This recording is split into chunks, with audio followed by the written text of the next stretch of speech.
Something big is happening in California. Investors and analysts say as much as $1 trillion in wealth may already be leaving the state. Billionaires are relocating, companies are moving headquarters, and millions of Americans have moved out over the past decade.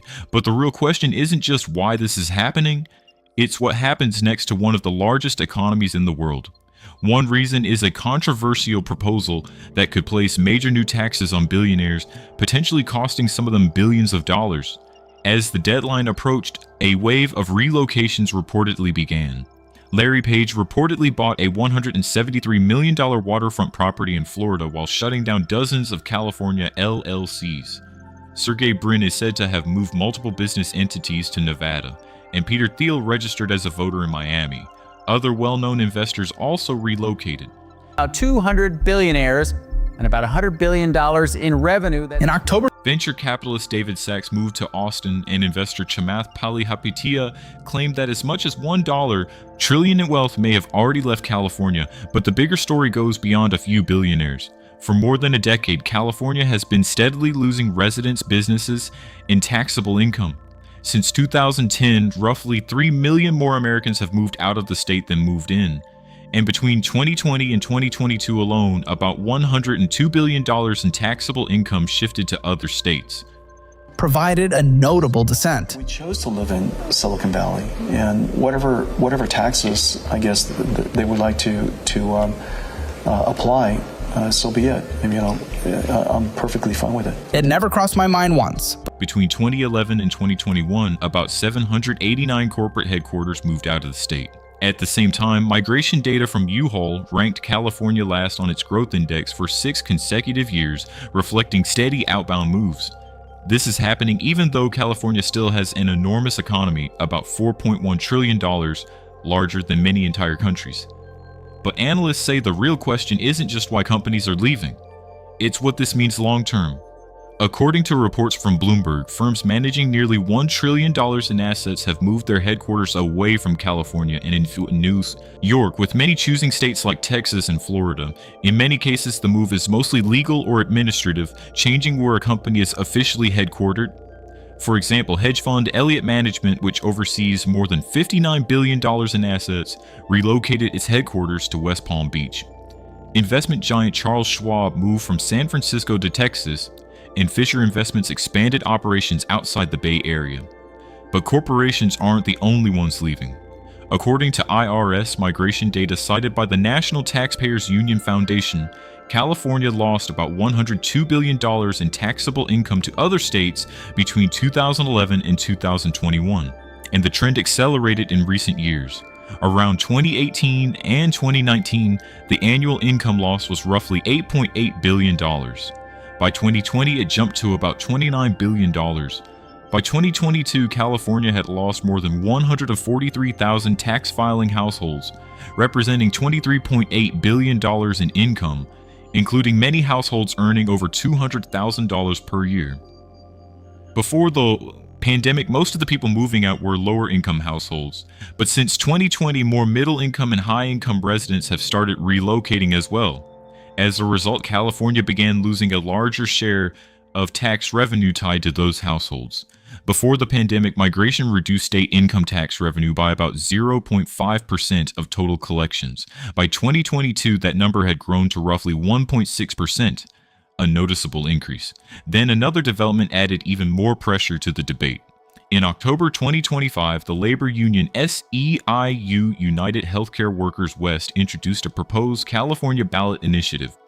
The plan suggested a one-time 5% tax on the worldwide net worth of residents whose wealth exceeded $1 billion. Supporters said the measure could potentially raise around $100 billion over 5 years, funding programs such as healthcare and education. But the proposal quickly sparked concern among some technology leaders and investors. One reason was how the tax would be calculated. The proposal included unrealized gains, meaning wealth tied to company shares could count toward the total.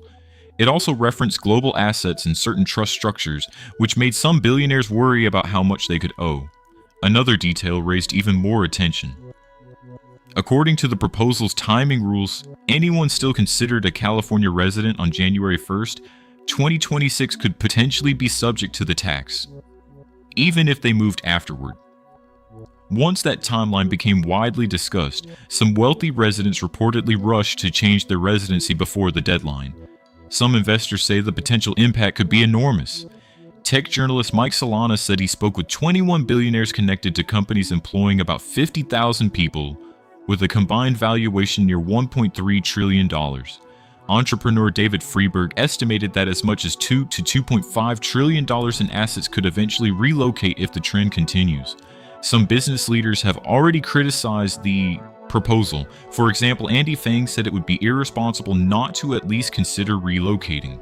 But not everyone agrees with leaving. Jensen Huang said the idea of moving never crossed his mind, highlighting that many companies still see strong opportunities in California. Still, for many investors, the decision often comes down to tax math. California's top state income tax rate can reach about 13.3%, one of the highest in the United States.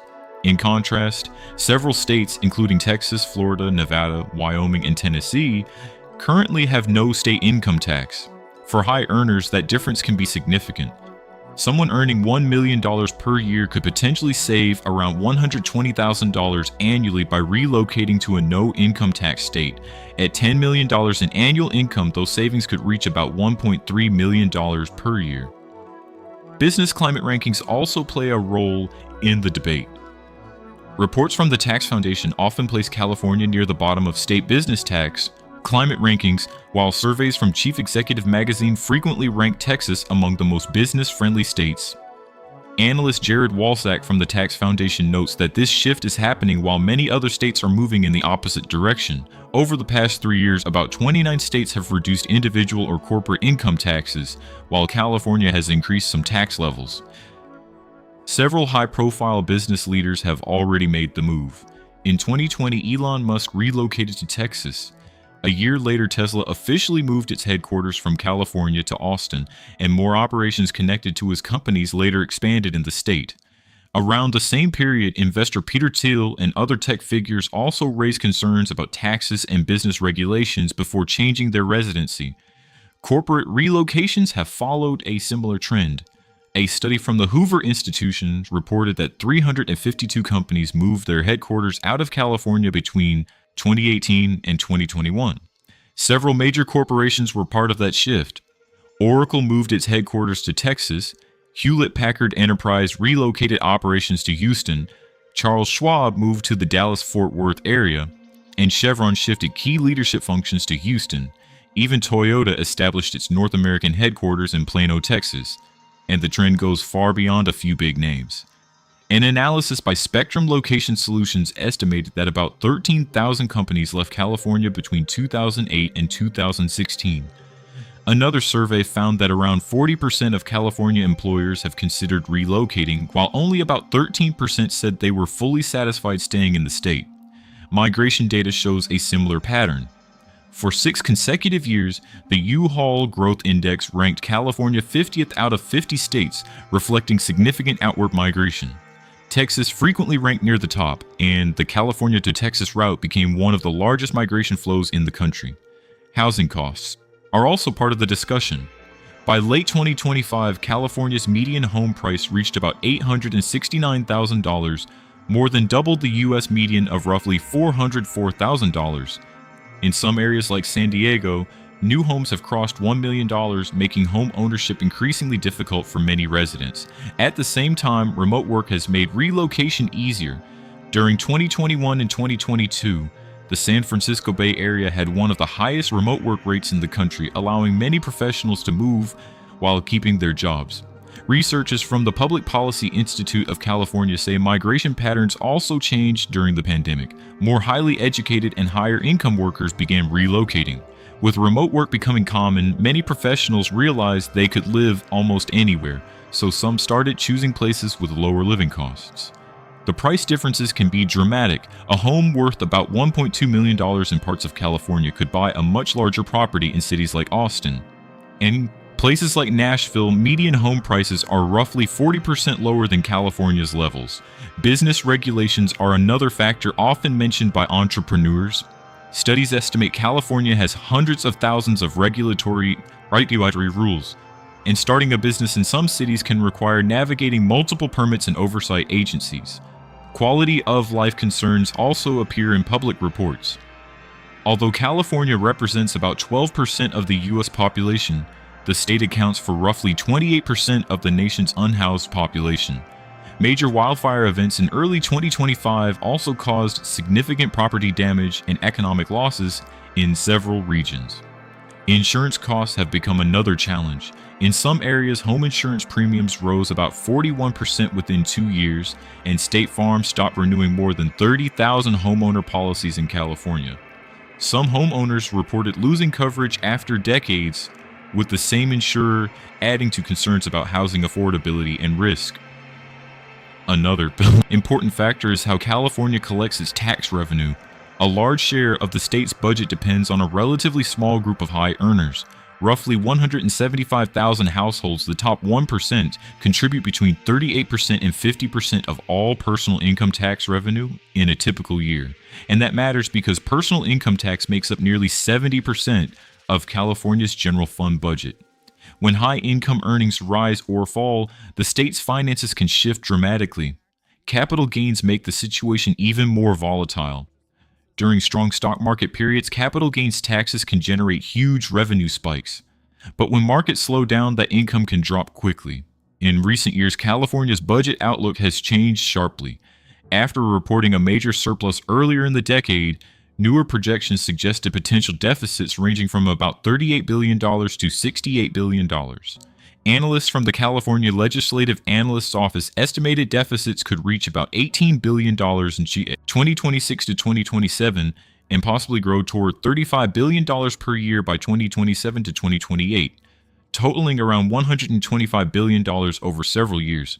What makes this situation unusual is that these deficits appeared even while the state's economy continued growing, suggesting deeper structural challenges rather than short-term fluctuations. Another issue is timing.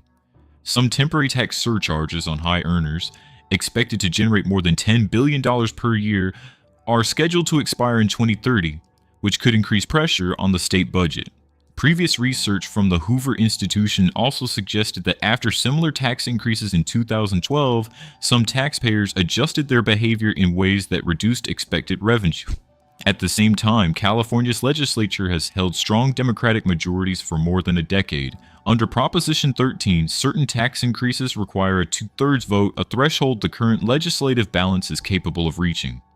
California leaders have responded to the situation with mixed messages. Gavin Newsom has pointed out that California still creates a large number of new companies and many billion-dollar startups. At the same time, he has also criticized some versions of the proposed billionaire tax. Some economists argue that a one-time wealth tax would not solve California's long-term budget challenges. Even supporters of the idea acknowledge that while it could generate short-term revenue, it might also encourage some high-income residents to relocate over time. Critics from several policy groups have raised similar concerns. For example, Carl DeMaio from Reform California says the debate goes beyond billionaires and reflects broader questions about government spending and tax policy. Meanwhile, economist Adam Michel from the Cato Institute has argued that wealth taxes could carry economic risks and may not address deeper fiscal issues. But supporters of the proposal see things differently. Some believe higher taxes on extreme wealth could help fund programs such as healthcare and education. San Jose Mayor Matt Malhan also noted that because the top 1% already contribute around 40 to 50% of California's income tax revenue, major policy changes could have wide-ranging economic effects. Public opinion reflects that debate. Early polls suggested about 60% of voters supported taxing billionaires, but when potential economic trade-offs were explained, support dropped to around 46%, showing how divided the issue has become. Supporters of California's economy point out that the state still has very strong fundamentals. In 2024, California's economy reached about $4.1 trillion in GDP, making it larger than the economies of many countries. Companies based in Silicon Valley alone represent trillions of dollars in market value. Despite concerns about migration, California continues to dominate in several key industries. In 2025, startups in the state raised around $210 billion in venture capital funding, accounting for roughly 62% of all venture capital invested in the United States. Much of that investment has been driven by the rapidly growing artificial intelligence sector. Some researchers also question whether a massive wealth exodus is actually happening. A study led by researchers from the University of California, which analyzed 16 years of credit data, found no clear evidence of a large-scale migration of wealthy residents. Sociologist Cristobal Young from Cornell University reported that after California introduced its 2004 millionaire tax, the highest income residents were actually slightly less likely to move. Population trends also improved after the pandemic. Between mid-2022 and mid-2025, international immigration added about 718,000 residents, helping California record 3 consecutive years of population growth.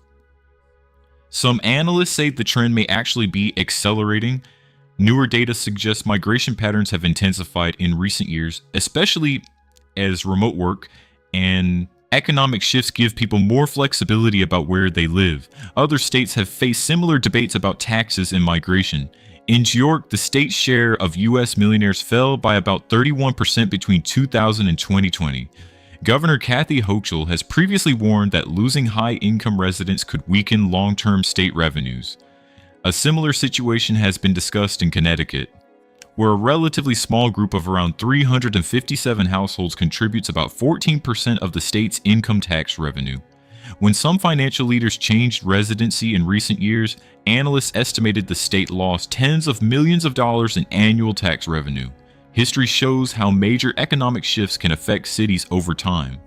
For example, Detroit experienced a long population decline before eventually filing for municipal bankruptcy in 2013. International examples are often mentioned in this debate as well. Countries like France once had a national wealth tax, but the policy was later reformed after concerns about its economic impact. Some economists say that when wealthy residents relocate, the money doesn't disappear, it simply moves to different regions. And in the United States, several states have benefited from that shift. In recent years, Texas has received one of the largest shares of migrants from California, with more than 100,000 people moving there each year according to migration estimates. Migration data during the pandemic also showed large amounts of taxable income shifting out of California. According to IRS estimates, billions of dollars in income moved from California to Texas alone. Cities like Austin have since attracted major corporate activity, including new headquarters and expanded operations from large technology companies. Another state gaining attention is Florida. In recent years, Florida welcomed thousands of high-income taxpayers, bringing billions of dollars in additional income. Miami in particular has attracted investment firms and financial companies, helping the city rise in global financial center rankings. Other states are seeing similar growth. Places like Tennessee have gained new residents and businesses, while Nevada, especially the Reno area, has absorbed many new arrivals from California since 2020. Housing search data also reflects this shift. According to Redfin, a large share of users searching for homes in other states currently come from California. Some receiving states have even responded with slogans like "Don't California My Texas," reflecting concerns that newcomers could reshape local politics or culture. Despite these migration trends, California's population is still expected to grow, just more slowly than before. Demographic projections suggest the state could reach around 40 million residents by 2030 and about 40.5 million by 2040. At the same time, the population is aging, with the share of residents over age 65 expected to rise from about 16% in 2024 to nearly 25% by 2050. These migration trends could also influence politics. Some projections suggest California could lose several congressional seats after the 2030 census, while faster-growing states in the South gain more representation. Analysts say this reflects broader population shifts happening across the United States. Inside California, policy responses have been mixed. Several proposed wealth taxes and exit taxes have been introduced in recent years, but most have not moved forward. Gavin Newsom has also expressed opposition to some of those proposals. Meanwhile, the proposed 2026 ballot initiative would still need about 875,000 signatures to qualify for voters. At the same time, state leaders have introduced reforms aimed at strengthening the economy. In 2025, new housing legislation reduced certain regulatory major reviews for urban development projects. These are one of the most significant housing policy changes in decades. Programs such as Cal Competes tax credits have also supported more than 1,200 companies and helped create roughly 160,000 jobs. Despite all the debate, most economists agree on one thing: California's economy remains extremely powerful.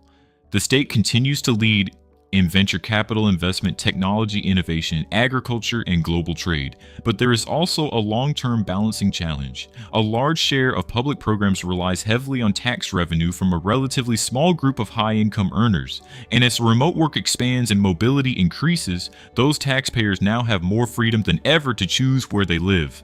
Some analysts believe ongoing reforms like expanding housing supply and simplifying regulations could help stabilize the state's economy. Others warn that if rising costs and fiscal pressures continue, California could face slower growth in the future. Ultimately, what happens next will depend on how policymakers, businesses, and residents respond to these changing economic and demographic trends.